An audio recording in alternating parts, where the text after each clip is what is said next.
And welcome to another episode of the KAMARA show. I'm so excited to be here today. Our special guest is no other than Hollywood actor, author, actor of Black Lightning, The Wire.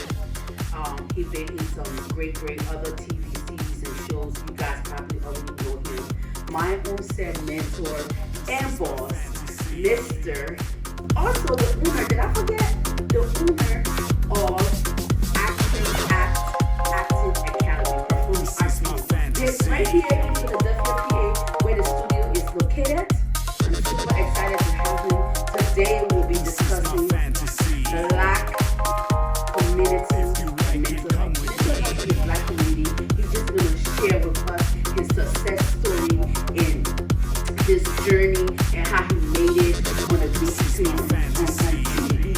And I'm just super excited to have him here with me today. Ladies and gentlemen, welcome to another episode of the KAMARA show. Today, I am super excited to have here with me a very special guest. He is no other than an actor, a writer, a director. Also, he acted in The Wire, Black Lightning, his new TV series, The Wonder Years. Okay, this is a very special guest. You guys don't know how important this guest means to me. I'm excited to have you here today, and we will be talking about mental health in the Black community. I have so much questions to ask about his career, how far he have come, and we're gonna ask other good juicy questions. So you guys stay tuned. Nikia, how are you? I'm doing great. Yes, thank you for coming. You always come through whenever I need you at the right time and at the right moment. I really appreciate that. Okay, so you are an actor who was born and raised in Philly. Yes. Born and raised in Philly, and a lot of great stars come from Philadelphia. Yeah, a lot. So tell me about, I know you got a lot going on. So we're just gonna learn a little bit about you. We're gonna talk about your career before we get into like the actual topic.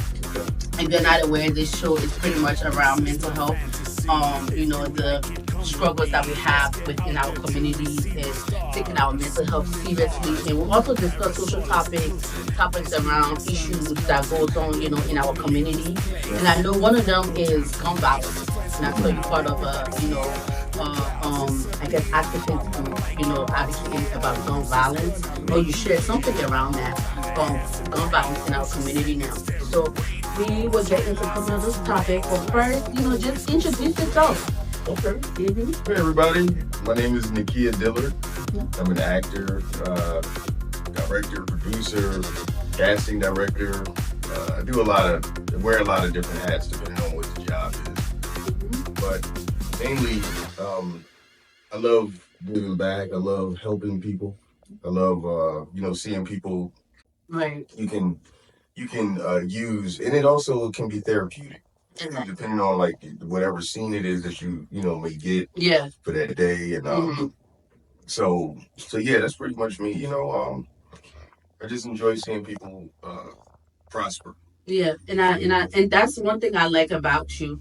I always see you share work on your social media platform, and it's not something like directly towards the community and what you do for people, and just shining a light on them and giving them that opportunity, to be out there. So tell me about how your career started, like how you got into acting business.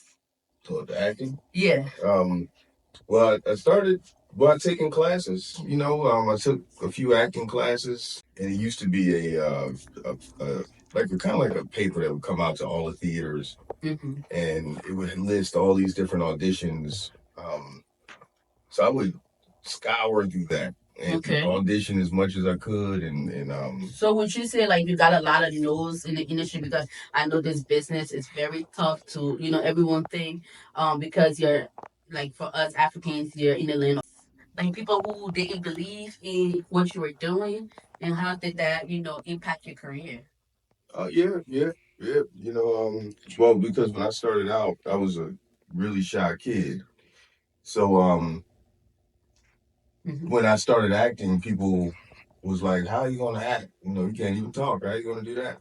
So I had a lot of people that said different things about me. But again, it wasn't about what they said. It was about what I said. Right. And yeah, I've gotten a lot of no's. I've gotten a lot of jobs that I may have, you know, got. But it was a lot of times it's about your community. Yeah. Of people that you grow with. Because by them knowing about you, they can give a good word for you for other people. Yeah. You know, so a lot of times it's your community. But yeah, right. you want to see in acting, you don't hear the word no, you see the word no. Right. So when you don't get that call, yeah, or you audition for a TV show or whatever, then you see the movie.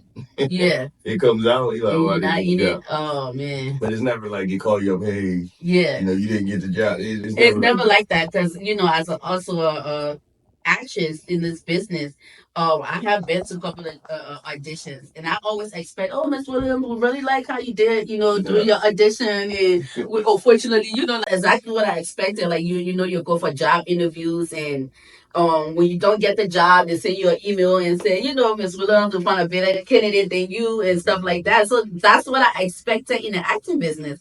I'll go for auditions, and I'm like, what? They didn't call me, they didn't write me, they didn't tell me like you was bad, you was good. I'm quitting this business. So I'm glad that you made that statement around that's not what it looks like. It is a different ball game when they turn you down. So you really have to be like self-motivated, be ambitious on getting it done and keep going even if you get a lot of no's. So when would you say, like, what opportunity was it that you got that was a breakthrough for you? Like, say, okay, I finally got my foot in the door. I finally got the right people that, I feel like I can be a working actor now. And well, actually, I all of the jobs, honestly, I mean, each opportunity was another step. Even when I booked like The Wire and different, even Black Lightning, all these different shows, I'm still working to like I'm always sharpening myself, so I'm never like feel like I've arrived. Yeah. I mean, I've done jobs where I've been noticed and things like that, and people enjoy them. But it's still a journey. Right. I'm still working towards the next situation, the next opportunity. But all of it, from the theater, from the commercials that I've done, all of those different things were steps because I was working. Yeah. I was a working artist. I was doing something that I enjoyed. Right. Right. That's awesome. That's great. So where do you see yourself a few years from now in your career? I see myself doing more productions, more producing. Okay. Being on both sides, like where I'm creating more and just still, I guess, doing more of the same. Like just opening doors for up and coming artists and being able to create more opportunities and situations for myself. Yeah. Yeah, that's awesome. And would you say this is a business or would you say it's an investment? Both. Both? Okay. Yeah, I would definitely say, it's definitely, you got to invest in yourself. Yeah. From classes to networking events. Yeah. But it's also, it's a business. Okay. So. If you can just talk about like the kind of people that you cooperated with, like the people that that brought you, that have worked with you to push your career, to a different level, stuff like that. Well, the different people that has helped me has been like some of my acting teachers. Okay. Somebody who actually and it's crazy because you never really see the people. Sometimes it's like you may just get a call like, hey, just want to introduce you to so and so. They did this, they did that, and it's been through friend director referred me to a job. Okay. A friend of mine is a director. She referred me to like work with different actors doing dialogue. I would say like when you working with people, always show up, always be on.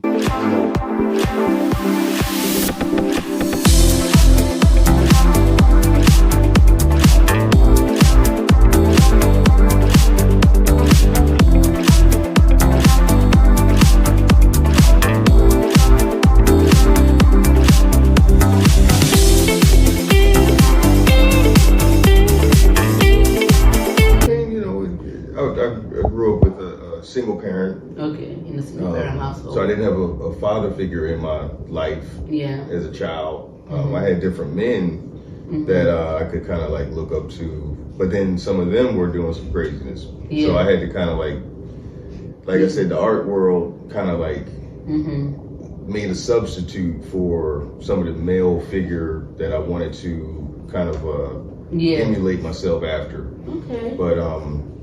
But yeah, but I so how did that how did that make you feel though? Like is your dad ever, did he ever come around? My father died. Passed away when I was young. Oh, okay. So that was the only reason why it was a single parent household. Yeah. I'm sorry to hear that. Oh, that's all right. Yeah. So that was when you was a kid that happened. Yeah. Wow. Okay. But then you, like you said, you have been opportune to have some male figure in your life, positive ones that you would say consider great role models. Yeah. I did. So and then you also grateful for that. And then there's a defense mechanism called sublimation, which is turning unwanted emotions into positive things.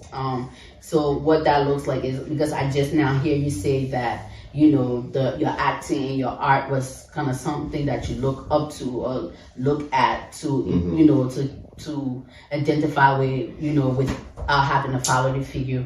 Well, you have some, but you know, somewhere your art kind of replaces, or not really replace, I shouldn't use that word, but was kind of a supplement of that fatherly figure that you wanted to kind of somewhat identify with, and emotions for, you know, whatsoever that you're a great mentor to not only just young girls, but as well as young boys. So, you know, that's good.